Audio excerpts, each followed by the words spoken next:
moteur. Son sur un première. Vous allez voir comment ça se met en place, une conversation de sourds. C'est quand même un handicap certain de ne pas pouvoir communiquer avec l'extérieur et se dire non seulement je ne peux pas communiquer, mais je vais me présenter aux élections. Gigi est là, donc la mère de famille, qui va intervenir aussi. Et donc vous aurez des retours entre elles, qui signent, et Paula, qui est ici, qui traduit ce qu'elle signe. D'accord?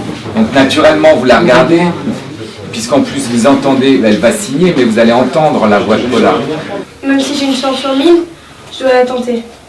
Normalement, jamais un sourd pourrait se présenter à des élections si le bélier, il y va, il fonce, parce qu'il n'est pas d'accord avec le maire en place. Et il a fallu apprendre le texte par cœur, puis apprendre les signes par cœur, puis apprendre les signes de l'autre, parce que sinon on ne sait pas quand on doit parler.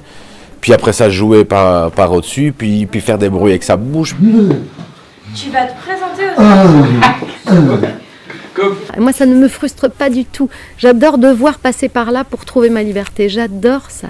J'ai une habitude, en tout cas, qui là est complètement balayée par la langue des sourds, ce qui, moi, me plaît, mais énormément.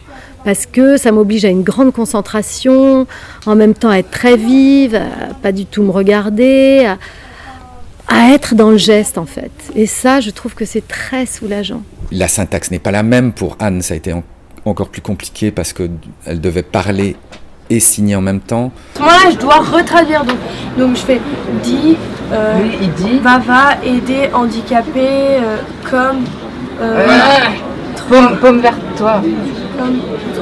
Il fallait qu'on soit très technique, encore une fois, par le fait de signer ce que ça nous imposait comme responsabilité par rapport à la communauté sourde, et en même temps vivre et être léger et rester dans un quotidien.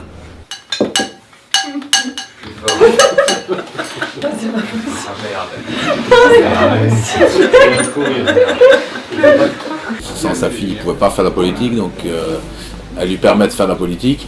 Et puis lui, il doit se contraindre à accepter qu'elle chante à Paris, parce que voilà, on ne peut pas aller à l'encontre d'une vocation. En chanson, le monde est plus marrant, c'est moi, désespérant en chantant. Paula, c'est une fille qui veut se rebeller sans faire de mal à ses parents, qui veut vivre son rêve, mais en même temps, elle veut pas partir parce que ses parents ont besoin d'elle, son frère a besoin d'elle. Elle touche son rêve du bout des doigts, elle veut réussir, elle veut foncer. Et il y a beaucoup de contraintes. Vous avez une pépite dans le gosier, mademoiselle Belly, elle est en colère, votre pépite. Ça vous dirait d'aller apprendre le chien à Paris? Je présente la maîtrise Radio France.